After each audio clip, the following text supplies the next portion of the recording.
Praise the lord. అందరూ ప్రభువును రక్షకుడైన యేసయ్య అతి శ్రేష్టమైన గొప్ప నామములో హృదయపూర్వక వందనాలు. అందరూ బాగున్నారా? ప్రతి ఒక్కరు బాగుండాలి. ప్రతిరోజు దేవుని స్తుతించాలి. అది దేవుని యొక్క చిత్తం మన పట్ల ప్రతిరోజు మీతో మాట్లాడుతున్నాం పిల్లరా. ఈ దినం కూడా దేవుని వాక్యం ద్వారా మనము బలపరచబడి ధైర్యపరచబడినట్లుగా దేవుని సన్నిధిలోనికి మనం పిలుచుకున్న దేవునికి వందనాలు చెల్లిద్దాం, ప్రార్థన చేసుకుందాం. మహాపరిశుద్ధుడ మహోన్నతుడ ఘనమైన తండ్రి, ఈ దినం కొరకు ఈ సమయం కొరకు వందనాలు స్తుతులు స్తోత్రాలు చెల్లిస్తూ నీ నామాన్ని ఘనపరిచి మహిపరుస్తున్నాం. ఈ సమయాన్ని దీవెనకరంగా చేయండి, ఆశీర్వదించండి. మాతో మాట్లాడమని ఈ దినం కూడా ప్రభువా నీవేం మాట్లాడాలని ఆశపడుతున్నావు ప్రభువా, అవన్నీ కూడా మేము వినటానికి సహాయం చేయండి. మమ్మల్ని బలపరచమని, మహి పొందమని, కృప చూపమని దేవా. ప్రతి రోగి యేసు నామములో బాగుపడును కాక, స్వస్థత పొందును కాక, ఆరోగ్యం పొందును కాక, శక్తితో బలముతో నింపబడును కాక. సమస్త మహిమ ఘనత మీకే చెల్లిస్తూ యేసయ్య శ్రేష్టమైన గొప్ప నామములో స్తుతించి ప్రార్థించి వేడుకుంటున్నాం. ఆమేన్, ఆమేన్. ఓకే పిల్లారా, ఈ దినం కూడా నిన్నటి దినం నేను చెప్పినటువంటి మాటలను బట్టి ఇంకా కొన్ని మాటలని మనం హెచ్చరికగాను ప్రోత్సాహకరంగా తీసుకుందాం. మత్తయి సువార్త 4వ అధ్యాయంలో అద్భుతమైనటువంటి మాటలు యేసు ప్రభువారు చెప్పారు. 8వ వచనం దగ్గర నుండి మనం చదువుకున్నాం. మరొకసారి చదువుకుందాం. మరలా అపవాది మిగులు ఎత్తైన ఒక స్థలము మీదకి ఎత్తైన యొక్క కొండ మీదకి ఆయనను తోడుకొని పోయి ఈ లోక రాజ్యములన్నిటినీ వాటి మహిమను ఆయనకు చూపి ఒక ఎత్తైనటువంటి కొండ మీదకి యేసు ప్రభువుని తీసుకెళ్ళినట్లుగా దేవుని వాక్యంలో మనం చూస్తూ ఉన్నాం పిల్లారా. ఈ లోక రాజ్యాలన్నీ కూడా యేసు ప్రభువు చూపించినట్లుగా, యేసు ప్రభుతో చెబుతున్నట్లుగా మనం ఇంకా కొన్ని విషయాలు చదువుకుంటాం. 9వ వచనంలో నీవు సాగిలపడి నాకు నమస్కారం చేసినట్లా వీటన్నిటిని నీకు ఇచ్చేదనని ఆయనతో చెప్పగా, నమస్కారం చేస్తే చాలు, ఒక్క నమస్కారం చేస్తే చాలు, ఇవన్నీ నీకు ఇచ్చేస్తానని చెప్పటం నిన్న కూడా మనం మాట్లాడుకోవటం జరిగింది. 10వ వచనంలో యేసు ప్రభు ఒక జవాబుని, చక్కటి జవాబుని ఇస్తా ఉన్నాడు. ప్రతి ఒక్కరూ కూడా ఇవ్వాల్సిన జవాబు పిల్లారా.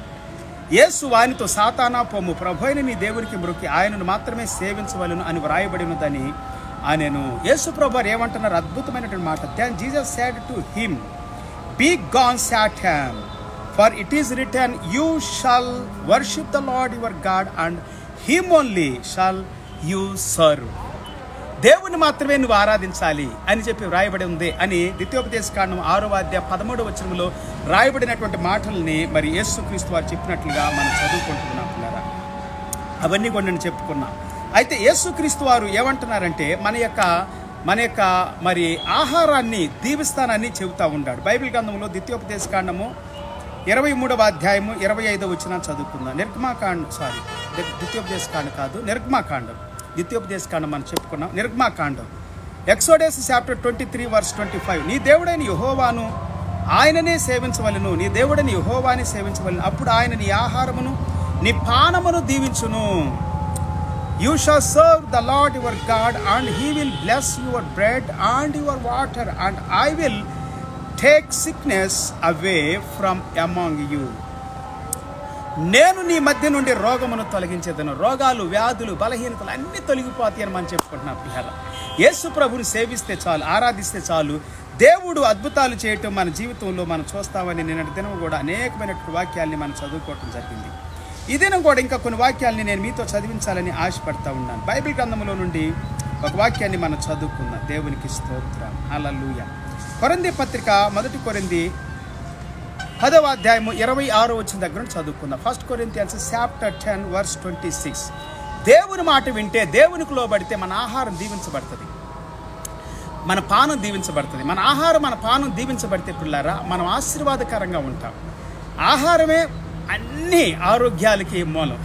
అలాగనే పానము, లేకపోతే నీళ్లు, మన పానం, మన త్రాగేది ఏదైనా కానీ అది మన దేహానికి దీవెనకరంగా ఉండాలి. మన ఆత్మకు కలుషితం లేకుండా, కల్మషం లేకుండా, అపవిత్రత అనేటువంటిది లేకుండా ఉండాలి. అప్పుడే అది పానం కానీ ఆహారం కానీ మనకు దీవించబడుతుంది. కొరింథీ పత్రికలో మనం చదువుకుందాం. 1 కొరింథీ 10:26 నుండి కొన్ని వచనాలు చదువుకుందాం. భూమియు దాని సంపూర్ణతయు ప్రభువునై ఉన్నవి. అవిశ్వాసులలో ఒకడు మిమ్మును విందునకు పిలిచినప్పుడు వెళ్ళుటకు మీకు మనసుండిన ఎడల మీకు వడ్డించినది ఏదో దానిని గూర్చి మనస్సాక్షి నిమిత్తమును ఏ విచారణ చేయకయు తినండి.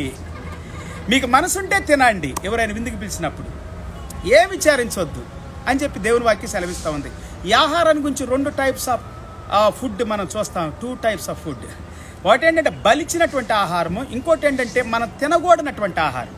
చాలామందికి వ్యత్యాసం తెలియదు. దేవుడు అన్ని పవిత్రమైపోతాయి అన్నాడు కదా ప్రార్థన చేసుకొని తింటే, ఏది కూడా నిషిద్ధం కాదని అన్నాడు. మరి విషం కూడా తాగితే ఏం కాదన్నాడు కదా, విషం కూడా తాగొచ్చు కదా. సో కొన్ని ఆహారాలు మన దేహానికి ఏజ్ పైన పడే కొలది విషంగా మారుతాయి. కొన్ని ఆహారాలని లిమిట్గా తీసుకోవాలి, ఎక్కువ తీసుకోకూడదు. హార్డ్ వర్క్ చేయాలి, హార్డ్ వర్క్ చేయలేని వాళ్ళు లిమిట్గా ఆహారాన్ని తీసుకోవాలి. సో కాబట్టి దేవుడు కూడా ఆది కాండంలో మనం చదువుకుంటే మొదటి అధ్యాయంలో చెట్లకు కాసే ప్రతి పండు కానీ ఫ్రూట్ కానీ లేకపోతే పచ్చని ప్రతి చెట్టు కానీ అన్నీ మనకు ఆహారం అని చెప్పాడు దేవుడు ప్రయత్నంలో. అది కూడా నేను మీకు చదివిస్తాను బైబిల్ గ్రంథంలో నుండి. ఓకే, బైబిల్ సెలవిస్తూ ఉంది, మీరు తినండి, నిరభ్యంతరం తినండి. 28వ వచనం చదువుకుందాం. అయితే ఎవడైనను మీతో ఇది బలి అర్పించబడినదని చెప్పిన ఎడల అట్లు తెలిపిన వాని నిమిత్తమును మనస్సాక్షి నిమిత్తమును తినకుడి. మనస్సాక్షి నిమిత్తం తినొద్దు.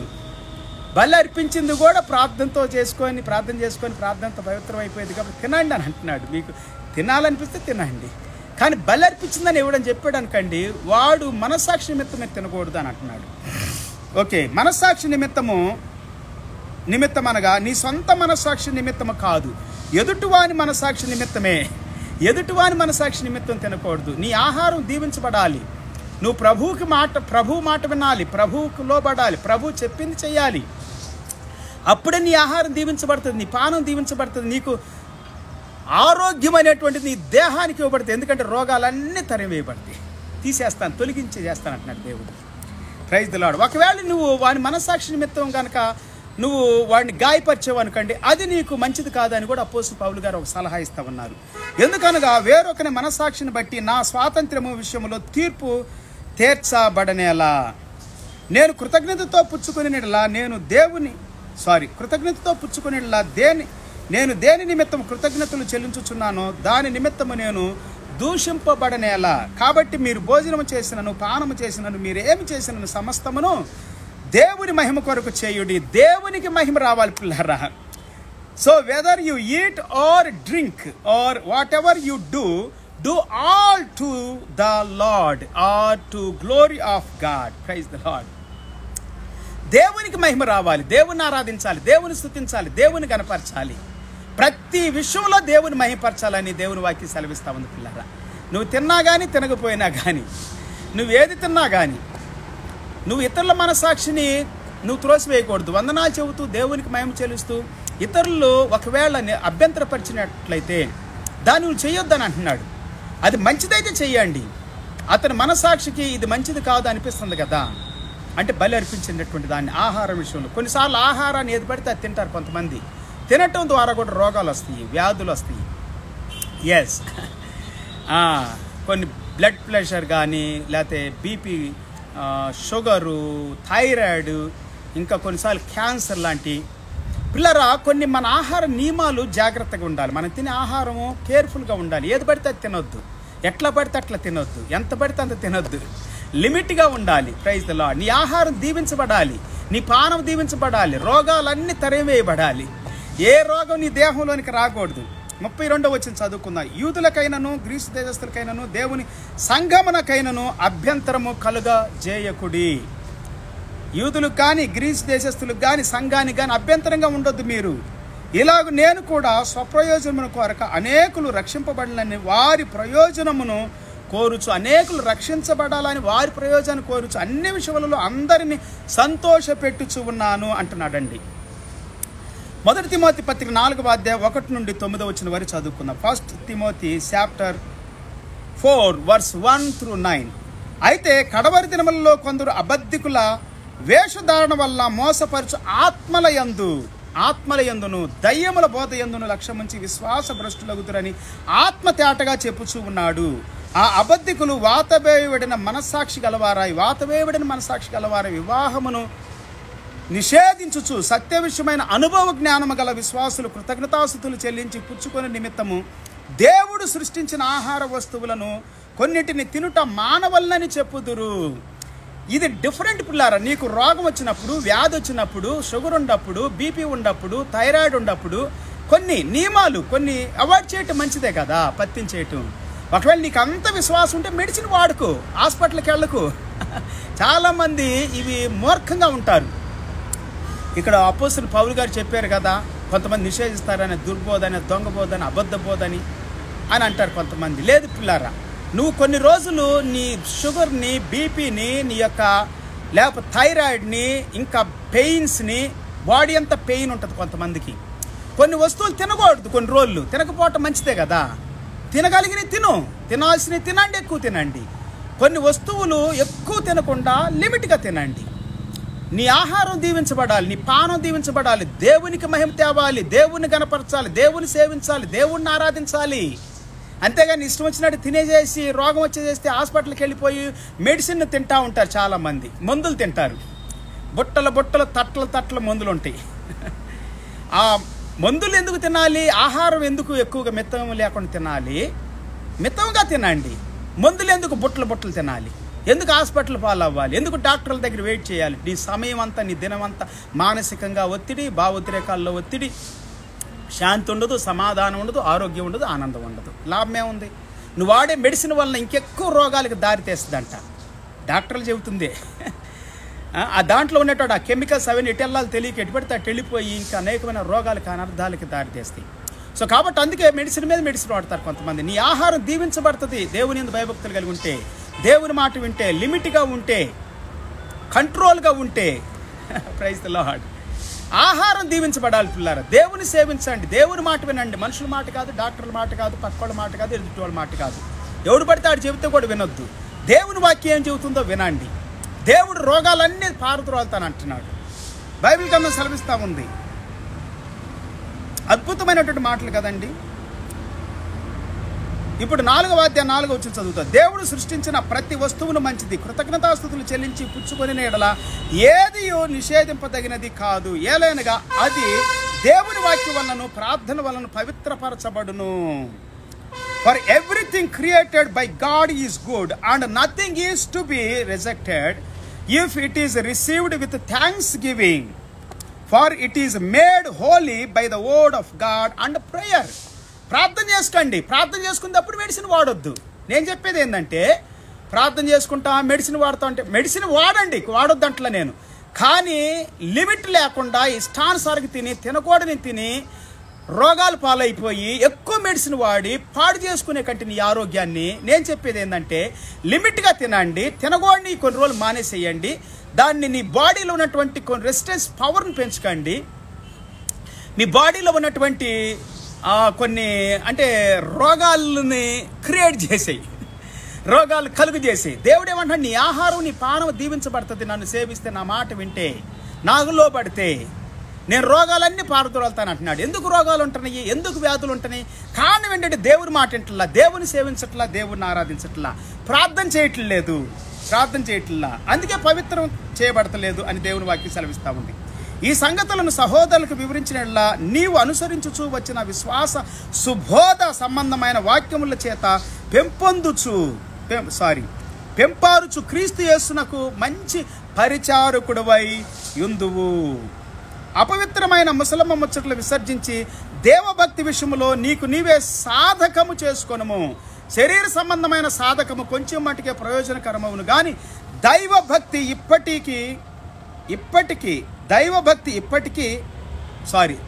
ఇప్పటి జీవం విషయంలోను రాబోవు జీవ విషయంలోను వాగ్దానంతో కూడినదై అది అన్ని విషయములలో ప్రయోజనకరమవును.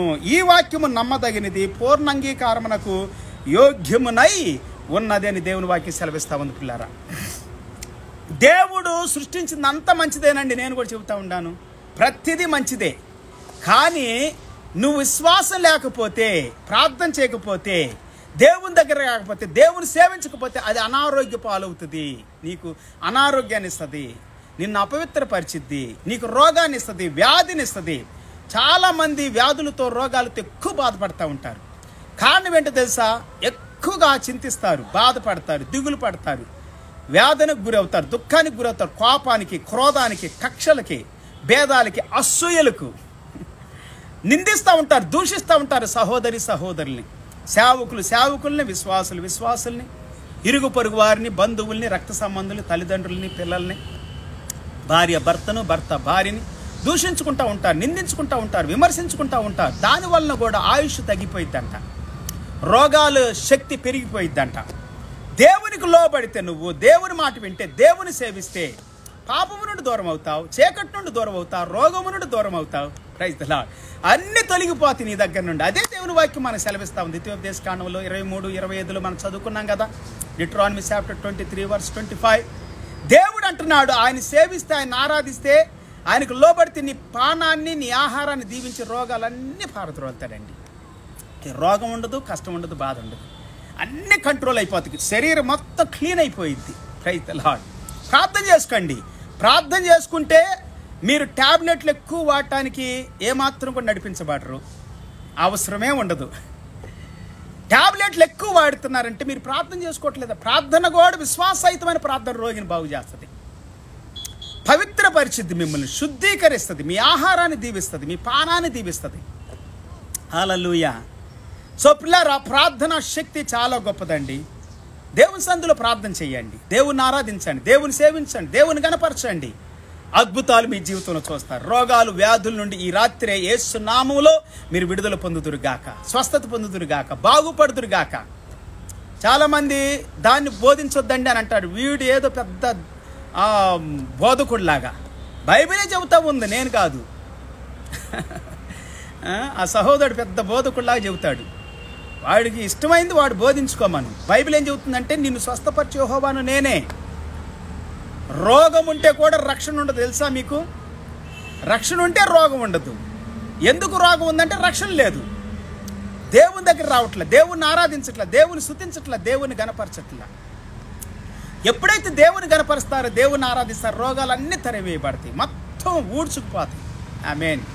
టాబ్లెట్లు అన్నీ కూడా ఇసిరి బయట పారేస్తావు. ఒకసారి ఇట్లాగే నాకు భయంకరమైనటువంటి గుండె నొప్పి వచ్చింది. ఎప్పుడు 96లో సంగతి చెబుతున్నాను నేను. భరించలేని గుండె నొప్పి. ఏం చేయాలో అర్థం కావట్లా, చనిపోతూనే అనిపిస్తూ ఉంది. డాక్టర్ దగ్గరికి వెళ్తే ఏం లేదండి, పర్లేదు, మీకు ఆల్ రైట్ అన్నాడు. మెడిసిన్ రాసిచ్చాడు. ఎనీహౌ ఇవి వాడండి అని చెప్పాడు. తీసుకెళ్ళాను. ఏంటి ప్రభా, మరి మెడిసిన్ వేసుకునేటప్పుడు నాకు అనిపించింది, మెడిసిన్ నన్ను బాగు చేసేది నువ్వు కాదా నాయన. నేను అలాగ ఆలోచిస్తా, విశ్వాసంతో దేవుని స్తుతిస్తూ ఉన్నాను. ఆ మంచంలో నుండి అసలు లెగవలేని వ్యక్తిని కూడా లేచి నిలబడి గంతులు వేస్తా, దేవుని స్తుతిస్తా, ఆరాధిస్తూ ఉన్నా. Praise the Lord. మెడిసిన్ ఎడిపోయిందో పోయింది, ఒక్క మెడిసిన్ కూడా వాడలా. నేను మెడిసిన్ వాడొద్దని చెప్పట్లేదు పిల్లారు. మీకు విశ్వాసం ఉంటే వాడరు, అది నష్టమైనా పర్లేదు. మీకు రోగం నుండి విడుదల దొరికితే చాలు కదా. ఒక 100, 200, 1000 రూపాయలు నష్టపోతే ఏముంది, పానీయండి మెడిసిన్ని. కానీ పిల్లలు, మీ ఆహారం మెడిసిన్గా మారుతుంది. అదే బైబిల్ సెలవిస్తూ ఉంది. సామెతల గ్రంథం 4వ అధ్యాయం 20వ వచనం దగ్గర నుండి 24వ వచనం వరకు చదవండి. హెబ్రీ పత్రిక 4వ అధ్యాయం 12, 13 వచనాలు చదవండి. అద్భుతమైన మాటలు.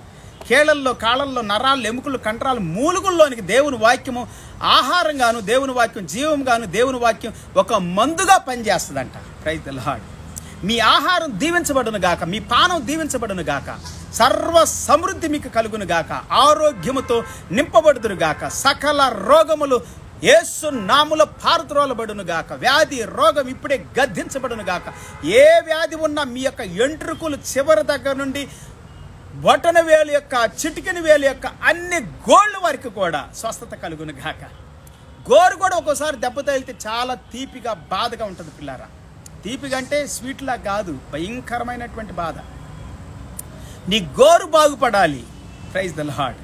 కొంతమంది కాళ్ళకి పుండులు వస్తాయి భయంకరంగా, నరాలు ఉబ్బిపుతాయి, కొంతమందికి కాళ్ళు ఉబ్బుతాయి, ముఖమంతా ఉబ్బిపోయిద్ది. యేసు నామములో ఆజ్ఞాపిస్తున్న ప్రతి వ్యాధిని, రోగాన్ని గద్దిస్తూ ఉన్నాను. ఇప్పుడే ప్రభువుని సేవించండి, ఆరాధించండి, లోబడండి దేవునికి. అద్భుతాలు మీరు చూస్తారు. Praise the lord. అదే యేసు ప్రభు చెబుతోంది మత్తయి సువార్త 4వ అధ్యాయం 8 నుండి 10వ వచనం వరకు మనం చదువుకున్న వాక్యాల్లో. ద్వితీయోపదేశకాండము నిర్గమాకాండం 23వ అధ్యాయం 25 వచనం. ద్వితీయోపదేశకాండం కాదు, అది నిర్గమాకాండం. Praise the lord. నిర్గమాకాండం అండి. Exodus chapter 23, 25. దేవుడు మనల్ని బాగు చేస్తాడు పిల్లారు. దేవుడు మనల్ని స్వస్థపరుస్తాడు, దేవుడు మనల్ని విడిపిస్తాడు, దేవుడు మనకు రక్షణ ఇస్తాడు. రోగము నుండి, వ్యాధి నుండి కూడా, ప్రతి శత్రు బారి నుండి విడుదల యేసు నామములో మీకు కలుగును గాక. ఇప్పుడే బాగుపడండి, స్వస్థత పొందుకండి, దీవెన పొందుకండి, విడుదల పొందుకండి యేసు నామములో. ప్రార్థన చేసుకుందాం. మహాపరిశుద్ధుడ, మహోన్నతుడ, ఘనమైన తండ్రి, మేము విన్న ప్రతి మాట మా గుండె లోతుల్లో, మా హృదయాల్లో అద్భుతమైన కార్యాన్ని జరిగించును గాక. ప్రతి బిడ్డ స్వస్థత పొందును గాక, ఆరోగ్యం పొందును గాక, విడుదల పొందును గాక, వారి ఆహారం వారి పానము దీవించబడును గాక. దేవా తండ్రి, దేనిని నిషేధించకూడదని వాక్యం సెలవిస్తావు. నిషేధించట్లేదు ప్రభువా. దేవా నువ్వు సెలవిచ్చావు తండ్రి, తినకూడని కొన్ని ఉండి, తినవలసినవి కొన్ని ఉండి. సరే, అన్ని పవిత్రమైపోతాయి ఎప్పుడు ప్రార్థనతోను. దేవుని సన్నిధిలోకి వచ్చినప్పుడు, దేవుని సన్నిధిలో ప్రార్థించినప్పుడు పవిత్రం చేయబడతాయి. ప్రతి బిడ్డ నీ సన్నిధిలోనికి రావటానికి, మోకరించడానికి, ప్రార్థించడానికి, స్తుతించడానికి అద్భుతాలు చేయండి. వారి జీవితంలో విడిపించండి, బాగు చేయండి, స్వస్థపరచండి నాయన. ఏదైనా ప్రతి వ్యాధి నుండి బాగుపడుదురుగాక, ప్రతి బలహీనత నుండి బాగుపడుదురుగాక, అనారోగ్యం నుండి బాగుపడుదురుగాక, విడుదల పొందుదురుగాక, అన్నిటికంటే ముఖ్యంగా రక్షణ పొందుదురుగాక, స్వస్థత పొందుదురుగాక, ఆరోగ్యాన్ని పొందుదురుగాక, ఆరోగ్యవంతమైన బోధ బిడ్డలు విందురుగాక. ప్రతిరోజు నీకే మహిమ ఘనత ప్రభావాలు చెల్లిస్తూ యేసు నామములు స్తుతించి ప్రార్థించి వేడుకుంటున్నాము తండ్రి. ఆమేన్. తండ్రి దేవుని ప్రేమ, యేసయ్య కృప, పరిశుద్ధాత్ముడు ఆయన సన్నిధి, సహవాసం, కాపుదల, భద్రత కూడిన మనందరికీ సకల పరిశుద్ధులకు సదాకాలం ప్రభు రాకడ వరకు తోడే నడిపించును గాక. ఆమేన్. Praise the lord. అందరూ ప్రభుపేట హృదయపూర్వక వందనాలు. మళ్ళీ తిరిగి మనం కలుసుకునేంత వరకు ప్రభు కృప, అధికమైన కృప మనకు తోడే నడిపించును గాక. Have a good day and wonderful day, powerful day. Praise the lord. See you some time. Until then take care. Praise the lord. వీక్షించండి ప్రతిరోజు ఫేస్బుక్లో, అలాగే వాట్సాప్లో. లైక్ చేయండి, షేర్ చేయండి, సబ్స్క్రైబ్ చేయండి. వాట్సాప్లో యూట్యూబ్లో కూడా వాట్సాప్లో కూడా ప్రతిరోజు వాక్యాలు మీకు ప్రకటించబడతామండి పిల్లరా. నేను ప్రకటించే వాక్యం స్వచ్ఛమైనటువంటిదే చెబుతూ ఉండాలి. స్వచ్ఛమైందని చెప్పి కల్తీ చేసి డబ్బులు అడుక్కోవట్లా. 38 సంవత్సరాల నుండి డబ్బులు అడుక్కోకుండా ఎవరిని కూడా నాకు దేవుడు ఇస్తేనే దాన్నే ఖర్చు చేస్తా. ఇష్టంగా సంతోషంగా వారు హృదయపూర్వకంగా ఇచ్చింది 100 రూపాయలైనా 2 రూపాయలైనా. అవును, 2 రూపాయలు కూడా ఇచ్చారు నాకు కానుక. తెలుసా మీకు? ఒక ఆమె అయితే, ఒక తల్లి అయితే 25 పైసలు కానుక ఇచ్చింది నాకు. సరూర్ నగర్లో, హైదరాబాద్లో 89వ సంవత్సరంలో నేను సేవ చేస్తూ ఉన్నాను. ఒక అతను 2 రూపాయలు ఒక మంచి ఎనవలప్ కవర్లో పెట్టి 2 రూపాయలు ఇచ్చాడు. అవి కూడా నాకు ఎంతో అవసరం అప్పుడు. అవి నేను చక్కగా ఉప్మారావు కొనుక్కొని 3-4 రోజులు తిని సేవ చేశాను. Praise the lord. దేవుని సేవలు ఆటుపోట్లు అన్నీ తెలుసు పిల్లారా. సో కాబట్టి నేను ఎవరిని అడుగుతాను, నాకు అవసరం దేవుని అడుగుతాను. దేవుడు మిమ్మల్ని దీవించాలంటే, ఆశీర్వదించాలంటే దేవునికి లోబడండి, దేవుని సేవించండి, దేవుని ఆరాధించండి. దేవుడు మిమ్మల్ని, మీ కుటుంబాలని సమృద్ధి కృపతో దీవించి ఆశీర్వదించాలని నేను కోరుకుంటూ, ప్రార్థన చేస్తూ, మీ కొరకు ప్రతిరోజు ప్రార్థన చేస్తానని నేను ప్రకటన చేస్తూ ఉన్నా. Praise the lord. Hallelujah. Yes, అందరూ ప్రార్థన చేయాలి. ప్రతి ఒక్కరి కొరకు, మన దేశం కొరకు, రాష్ట్రాల కొరకు, జిల్లాల కొరకు, మన యొక్క ప్రాంతాల కొరకు, మన కుటుంబాల కొరకు మన ప్రార్థన చేయాలి. We must pray every day to God for our goodness. Hallelujah. Blessings spiritually, mentally, physically, emotionally and financially, socially, economically. Praise the lord. We must be blessed. మనం దీవించబడాలి పిల్లలు. ఆర్థికంగా, ఆధ్యాత్మికంగా, శారీరకంగా, మానసికంగా, సాంఘిక పరంగా, సామాజికంగా, భావోద్రేకపూర్వకంగా. మన మనసులో, మన హృదయంలో కూడా మన స్వచ్ఛమైనటువంటి ఆత్మతోనూ ప్రవర్తనతోనూ పరివర్తనతో దీవించబడాలి. Praise the lord. అట్టి కృప మనకి దేవుడు సమృద్ధిగా కల్పించింది. God bless you all. మళ్ళీ తిరిగి కలుసుకుందాం రేపటి దినం. అంతవరకు సెలవు. Glory to God. దేవునికి మహిమ కలుగును గాక. ఆమేన్.